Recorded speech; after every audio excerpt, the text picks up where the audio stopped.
Imagine waking up one morning to find that your own land, the property you worked years to afford, the place you call home, was suddenly surrounded by a fence you never asked for. A fence you didn't approve, blocking your freedom, locking you out from what was rightfully yours. That's exactly what happened to Marcus Hall, a hard-working black ranch owner whose quiet days of tending his cattle and caring for his land turned into a nightmare when his neighborhood HOA decided they had the right to trap him in. But what they didn't know was that Marcus had a plan, one that would flip their arrogance on its head and leave them powerless. Marcus Hall wasn't just another homeowner. He was a man who had poured his life savings, sweat, and sleepless nights into building something real. A ranch on the edge of town that had once been nothing but neglected land. When he first bought the property, people doubted him. They said the soil was too dry, the grass would never grow, and no one could raise cattle there, but Marcus proved them wrong. Through years of discipline and sheer determination, he transformed barren acres into a thriving ranch, with sturdy fences, healthy livestock, and a home that stood as a testament to perseverance. At first, life there was peaceful. Marcus woke with the sunrise, fed his animals, and enjoyed the solitude of open skies. But peace rarely lasts when control is threatened. The Homeowners Association, run by a tight-knit board notorious for bullying and targeting anyone they didn't like, saw Marcus's independence as defiance. He didn't bow to their petty rules, didn't show up to their endless meetings, and refused to let them dictate how he lived on his own land. To the HOA, that was unacceptable. It started small. Letters slipped into his mailbox about violations that didn't exist. Complaints about the appearance of his ranch, even though it was cleaner than most properties. Then came surprise visits from board members showing up uninvited, scribbling notes on clipboards as if his home was theirs to inspect. The message was clear. They wanted him under their thumb. And when Marcus ignored them, their tactics escalated to something far more hostile. Something that would test his patience, his pride, and his right to call the land his own. The breaking point didn't arrive all at once. It crept in like a shadow. At first, Marcus brushed off the HOA's letters as meaningless. He'd lived long enough to know that some people thrived on intimidation, and he refused to give them that satisfaction. But the letters didn't stop. They multiplied. Every week, a new notice arrived, stamped with bold red ink. Violation. Fine pending. Action required. The violations were absurd. One accused him of having grass that was half an inch too tall, even though his cattle kept the land cropped naturally. Another claimed his barn roof reflected too much sunlight, as if he could dim the sun itself. And one notice even cited the unapproved presence of livestock, despite the fact that his property was legally zoned for agriculture long before the HOA even existed. It was harassment disguised as regulation. Neighbors began whispering. Some avoided him, fearful of getting on the wrong side of the HOA. Others sympathized quietly but dared not speak publicly. And then there were the few, the loyal followers, of the board, who made sure Marcus knew he wasn't welcome. He'd find tire tracks cut deliberately across his pastures. He'd wake to trash dumped near his fence line. Small acts, but cruel enough to send a message. Leave, or we'll make your life unbearable. Still, Marcus stood firm. He wasn't about to surrender land his own hands had revived. But the HOA wasn't done. Their next move crossed every line. One morning, as Marcus returned from town, he slowed his truck at the sight of something unusual. His driveway was blocked, and along the perimeter of his property stood a brand new fence, tall, chain-linked, and padlocked at the only gate. His land, his animals, his livelihood, all sealed off. And at the gate, a smug HOA board member stood waiting with a clipboard in hand, smiling as though they had finally won. Marcus demanded answers, but the board had already prepared their story. They claimed the fence was for community safety and regulation compliance, citing obscure rules twisted beyond recognition. To them, his land was no longer his own. They expected him to bend, to plead, to beg them for the key like, a trespasser on his own property. But Marcus wasn't the kind of man to bow his head.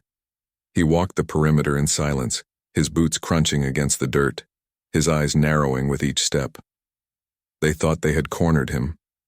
They thought they had stripped him of his freedom. But what they didn't know, what they could never imagine, was that Marcus was already planning his next move. A move so unexpected, so precise, it would flip the entire situation on its head. The rancher wasn't just fighting for land anymore. He was fighting for dignity, for independence, and for the principle that no one, not even a board of self-appointed bullies, had the right to cage him in. And as the days passed, the neighborhood would soon learn. When a man has nothing left to lose, he becomes unstoppable. The sun beat down on Brookhaven Ranch the day Marcus made his move. For weeks, the HOA had strutted around like victors, waving their authority in his face, locking his own land behind a fence they controlled.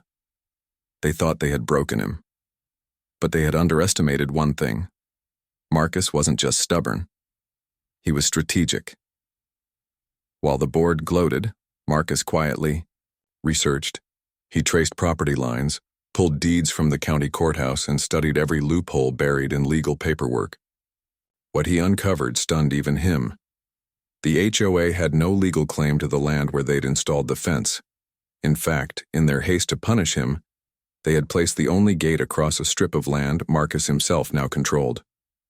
By law, he was the sole person with rights to that access point. In other words, he held the key, literally and figuratively, and he used it.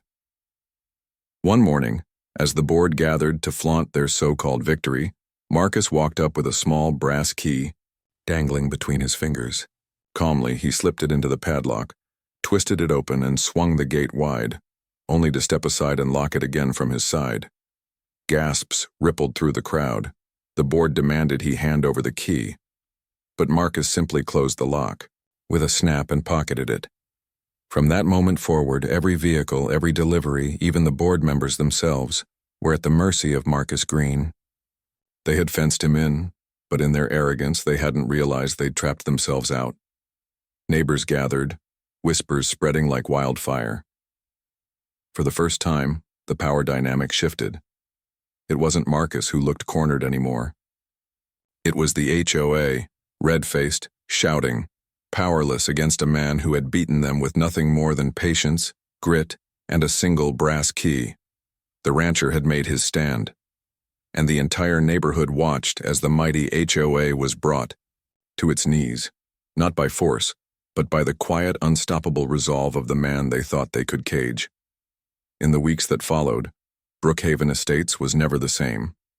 The once feared HOA board, the same group that had bullied families with fines and petty control, found themselves cornered by their own arrogance. Every time they needed access through the only gate, they had to face Marcus. And he wasn't cruel, he wasn't vindictive. He simply reminded them calmly and firmly that this was his land, his key, and his right. The ripple effect was enormous. Neighbors who had once stayed silent began speaking out.